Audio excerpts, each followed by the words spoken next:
देखिए जावा में कुछ बातें ऐसी हैं जो आप भूल जाते हैं अक्सर, आपके दिमाग में नहीं रहती हैं। तो वो बातें जो आपके किसी दिमाग में जल्दी नहीं रहती हैं, वो बातों को याद कर लीजिए, बहुत इंपॉर्टेंट है। और वो सारे एक ही टाइप के हैं। तो हम लोग आते हैं एसएस मॉडिफायर के नाम जो हम लोग अक्सर भूलते हैं। तो एसएस मॉडिफायर आपको पता है कि 4 हैं। एक फाइनल, ट्रांजिएंट, वोलाटाइल, ठीक है। चौथा है स्टैटिक, यानी कि फाइनल, स्टैटिक, ट्रांजिएंट, वोलाटाइल। ये तो 4 हो गए। चलिए हटाइए। अब देखिए गेम क्या होता है। गेम मैं दिखाता हूँ आपको कि कोई भी, अगर आपने लोकल वेरिएबल ले लिया तो लोकल वेरिएबल को एसएस मॉडिफायर के साथ जोड़ सकते हो, वो अलाउ है। लेकिन एसएस स्पेसिफायर जो आप हमेशा पढ़ते हैं, पब्लिक, प्राइवेट, है ना, पब्लिक है, प्रोटेक्टेड, डिफ़ॉल्ट, प्राइवेट, ये सब जो कीवर्ड्स हैं एसएस स्पेसिफायर, इनके साथ आप किसी लोकल वेरिएबल को नहीं जोड़ सकते। ये बात किसी के दिमाग में नहीं रहती है, तो कभी नहीं जोड़ सकते हो। अब इसका ठीक उल्टा, यानी कि आप एसएस मॉडिफायर को नहीं जोड़ सकते। ऐसा कहाँ केस मिलता है भाई? तो वो केस हम लोग को मिलता है कंस्ट्रक्टर में। हालांकि कंस्ट्रक्टर कोई वेरिएबल नहीं है, वो एक मेथड है, लेकिन वो ऐसा मेथड है जिसमें आप एसएस स्पेसिफायर को जोड़ना अलाउ है, उसको नहीं रोकता है, लेकिन एसएस मॉडिफायर को नहीं लगा सकते। मतलब आप प्राइवेट कंस्ट्रक्टर ए बना सकते हो, क्लास नेम ए है तो, लेकिन अब वहीं लिखोगे फाइनल कंस्ट्रक्टर ए तो वहीं गड़बड़ हो जाएगा, एरर शो कर देगा। तो आपने देखा दोनों कैसे उल्टा उल्टा यूज़ कर दिया। लोकल ने इसको नहीं लिया और कंस्ट्रक्टर ने एसएस मॉडिफायर को नहीं लिया, और लोकल ने एसएस स्पेसिफायर को नहीं लिया। अब एक तीसरा वेरिएबल है रेफरेंस वेरिएबल। ये रेफरेंस वेरिएबल महोदय ऐसे हैं कि ना आप इस पर एसएस स्पेसिफायर लगा सकते हैं ना एसएस मॉडिफायर लगा सकते हैं। दोनों में से कुछ भी अलाउ नहीं है इनके साथ लगाना, कुछ भी अलाउ नहीं, कुछ नहीं लगा सकते हैं। और एक छोटी सी बात जो कभी कभी दिमाग से उतर जाती है कि किसी इंस्टेंट मेथड के अंदर कोई वर्ड एफ लिख दिया, वो इंस्टेंट मेथड हो गया, वहाँ स्टैटिक नहीं लगाया तो वैसे मेथड के अंदर कोई भी स्टैटिक वेरिएबल डिक्लेयर करने की कोशिश करोगे या उसके अंदर कोई स्टैटिक फंक्शन डिक्लेयर करने की कोशिश करोगे तो एरर शो कर देगा। हाँ, ये बात अलग है कि उसके अंदर से स्टैटिक वेरिएबल को तुम पास कर सकते हो, मतलब उसको यूज़ कर सकते हो। अगर तुमने बाहर में क्लास के बाहर कोई स्टैटिक, क्लास के अंदर स्टैटिक वेरिएबल क्लियर किया है तो उसको वहाँ पर यूज़ जरूर कर सकते हो, लेकिन डिक्लेरेशन नहीं है। ये दिमाग कभी कभार उतर जाता है, इसको याद रखिएगा। और अब आते हैं सबसे ज़्यादा भूलने वाली चीज़ है दिस। तो आपको याद रहता है, सुपर जो कीवर्ड है, सुपर का जो काम है वो आप भूल जाते हैं। लेकिन मैं आपको एक चीज़ बताना चाहूँगा, और कंफ्यूज हो जाते हैं दिस और सुपर के यूज़ में, क्योंकि दोनों लगभग एक ही ऐसा काम करते हैं। तो कंफ्यूज नहीं होना दोस्त, मैं दोनों का फ़र्क को अच्छे से समझा देता हूँ।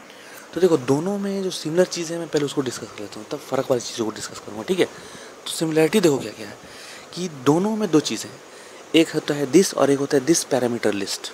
एक होता है सुपर और एक होता है सुपर पैरामीटर लिस्ट, ठीक है। तो अब आते हैं पहले सुपर और दिस को समझते हैं, तब उन लोगों के पैरामीटर लिस्ट को एक साथ डिस्कस करूँगा।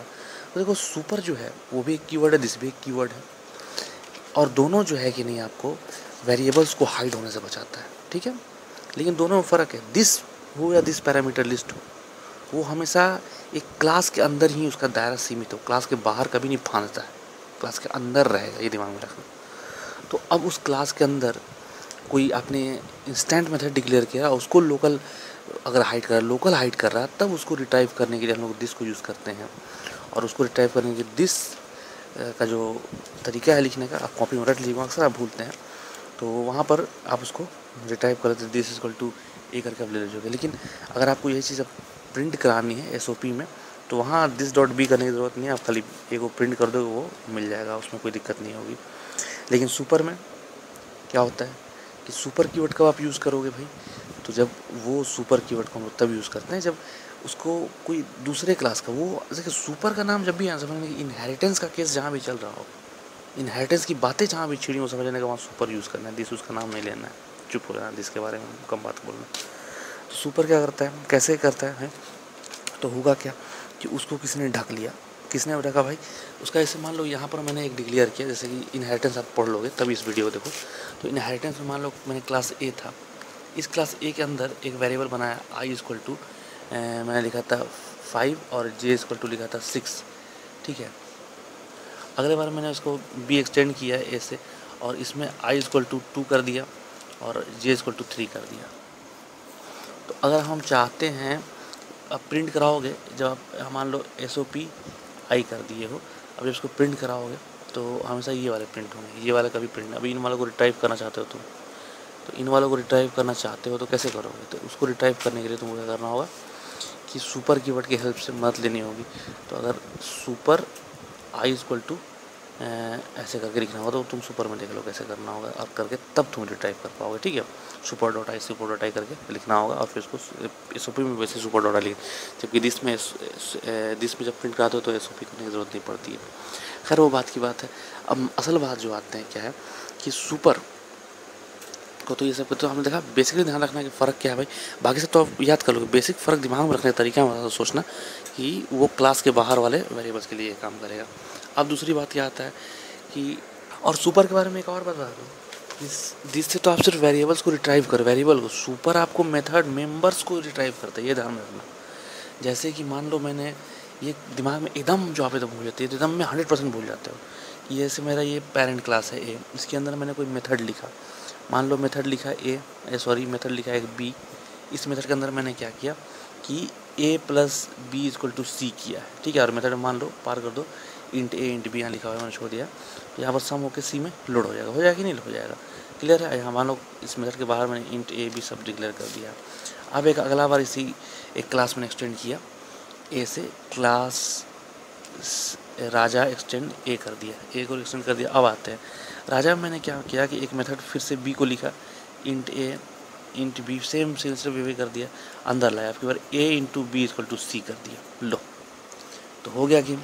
अब जब तुम कॉल करोगे रेफरेंस वेरिएबल क्लास राजा का रेफरेंस वेरिएबल बनाओगे और राजा डॉट लिखोगे ना, तो रेफरेंस आर बनाया राजा आर न्यू करके, आर डॉट बी करोगे और उसमें 1 और 2 पास कराओगे तो हमेशा मान लो 3 और 2 पास करोगे तो हमेशा क्या देगा? 6 देगा। ठीक है, लेकिन तुमने एक बार कुछ पहले ऐसा भी किया था कि 5 आना चाहिए था, लेकिन ये 5 तो आ नहीं पाएगा। जब ये आ नहीं पाएगा तो फिर तो आपका काम मतलब कि ठीक है आपने ओवरराइड कर दिया, आपका ये काम हो गया। लेकिन अगर पुरनका को यूज़ करना चाहते हो, तुमने एक मशीन बनाई, उस मशीन में तुमने क्या किया कि एक सिस्टम था कि language English to Hindi convert करता था। तुमने कहा कि नहीं अभी इंग्लिश टू हिंदी में उसी को ओवरराइड कर दिया। अब तुमने उसको ऐसा बना दिया है कि इंग्लिश टू उर्दू कन्वर्ट करता है, लेकिन अब तुम चाहो कि इंग्लिश टू हिंदी वाला काम करें, कैसे करें? फिर तो फंस गए। तब वहाँ फिर यहाँ पर सुपर का हेल्प लेना पड़ता है। उसके लिए क्या करना होगा आपको कि यहाँ देखिए, यहाँ पर आप सीधे चल जाइए वापस अपने ये एक्सटेंडेड क्लास जो है, ये क्लास नॉर्मल क्लास में, और वहाँ जाओ, यहाँ लिख दो सुपर, ठीक है, सुपर डॉट कर दो, और वो जो मेथड है उसको लिख दो सुपर डॉट बी। ऐसे कर दो। जब सुपर डॉट बी अंदर डाल दोगे तो ये कॉल करेगा, इसको पढ़ेगा, 6 प्रिंट कर, फिर इसको करेगा तो फिर तुरंत यहाँ पर जाएगा और इसको 5 प्रिंट कर देगा। अब देखो यहाँ से एक अगला कॉन्सेप्ट जो तुम्हारे दिमाग से निकल जाता है, अब और आता हूँ मैं नज़दीक। तो अब दिस पैरामीटर और सुपर पैरामीटर दोनों पाता हूँ। देखो दिस पैरामीटर और सुपर पैरामीटर दोनों के अंदर पैरामीटर होते हैं, और जब ये दोनों के अंदर पैरामीटर हो गए तो अब ये दोनों जब दिस पैरामीटर सुपर पैरामीटर किसी भी मेथड के अंदर यूज़ नहीं कर सकते हो। यहाँ गौर करना चाहूँगा, ध्यान दीजिए, तो ऐसा चाहूँगा कि यहाँ मैंने सुपर को एक मेथड के अंदर यूज़ किया है, बी मेथड के अंदर, सॉरी यहाँ वाइड में लिखना भूल गया, वाइड बी, इसको भी वाइड बी लिख लो, वाइड बी और वाइड बी, इस मेथड के अंदर मैंने यहाँ पर सुपर को यूज़ किया है भाई। लेकिन अगर यही सुपर अब दिस को भी मेथड के अंदर यूज़ करते हो, तुम ध्यान करो, लोकल वेरिएबल को जब रिट्राइव करते हो तो मेथड के अंदर तुम यूज़ कर सकते हो। लेकिन जैसे ही दिस पैरामीटर बनाओगे, यानी दिस ए इंट बी कर दोगे, सुपर इंट ए बी कर दोगे, अब इनको किसी मेथड के अंदर अगर लिख दिया तो लिखते के साथ एरर। ये दोनों का सिमिलैरिटी है, इन दोनों किसी मेथड के अंदर आप डिक्लेयर नहीं कर सकते। और तो और ये तो सिमिलैरिटी था कि किसी मेथड के अंदर दोनों वो नहीं लिख सकते हो, और लेकिन मेथड के अंदर नहीं लिख सकते, ये बात हो गई। यहाँ सुपर लिखा है क्योंकि सुपर पैरामीटर लिस्ट नहीं है, सुपर नॉर्मल सुपर है, इसीलिए सुपर को मेथड के अंदर लिख दिया है, नहीं तो गड़बड़ हो जाता। ध्यान दिए जो भी पहले था। अब तो पैरामीटर लिस्ट पे आ रहा हूँ, उससे पहले एक और बताना चाहूँगा कि ठीक है सुपर भी यूज़ कर सकते हो, दिस भी कर सकते हो मेथड के अंदर, लेकिन कैसे मेथड्स के अंदर जो इंस्टेंट मेथड हो उसके अंदर ना ही दिस ना ही सुपर, दोनों में से किसी को स्टैटिक मेथड के अंदर तुम यूज़ नहीं कर सकते हो। अगर ये मेथड स्टैटिक होता, बी को स्टैटिक बना देते, मान लो एक स्टैटिक मेथड जी है, उसके अंदर तुम सुपर डॉट बी करते, एरर हो जाता। या फिर दिस डॉट ए करो, देखो एरर हो जाएगा। दिस में भी यही बात है, सुपर में भी बात है। तो आप देखिए सिमिलरिटी क्या है कि दिस कीवर्ड और सुपर कीवर्ड जो है उनको आप फंक्शन के अंदर यूज़ कर सकते हो, लेकिन स्टैटिक फंक्शन के अंदर दोनों में से किसी को भी यूज़ नहीं कर सकते हो, नहीं भाई। और ये तो सिमिलरिटी होगी इनकी। और डिफरेंस क्या हो गया कि दिस जो होता है वो आपको क्लास के अंदर ही काम करेगा, क्लास के दायरा बाहर नहीं जाएगा, तो अंदर काम करेगा, मतलब कि अंदर लोकल वेरिएबल्स को रिट्राइव करता है। जबकि सुपर मतलब सुपर क्लास और सब क्लास में इनहेरिटेंस जो सुपर क्लास ढकता है सब क्लास के उस पर ढका गया, जैसे फंक्शन वाले को मैंने बताया आपको, उसको रिट्राइव करता है, ठीक है। लेकिन सुपर सिर्फ वेरिएबल को नहीं, मेंबर्स को करता है, मतलब फंक्शन को भी ठीक करेगा और इसको भी शिफ्ट करेगा। लेकिन दिस सिर्फ वेरिएबल के साथ करता है ऐसा गेम, फंक्शन के साथ नहीं करता है। ये डिफरेंस हमने दो देख लिया, सिमिलरिटी एक मिली, डिफरेंस दो मिल गया। पैरामीटर और पे आता है, पैरामीटर में दोनों, मैंने एक चीज़ पहले बता दिया कि दोनों किसी भी फंक्शन के इंस्टेंट फंक्शन के अंदर में लिख सकते हो अगर पैरामीटराइज हो गए तो, दिस पैरामीटर और सुपर पैरामीटर लिस्ट को। लेकिन दोनों कॉलिंग करते हैं, वो भी कंस्ट्रक्टर को करता है, ये भी कंस्ट्रक्टर कॉल करता है, लेकिन बड़ा फ़र्क है।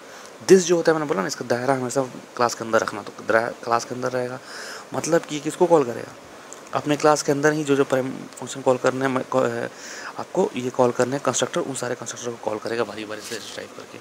लेकिन सुपर क्या होता है, सुपर हमेशा इनहेरिटेंस में आएगा, और इनहेरिटेंस में आते के साथ क्या करेगा, सीधे जंप करेगा कहाँ से, आपको सब क्लास के अंदर से सुपर क्लास के कंस्ट्रक्टर को कॉल कर देगा।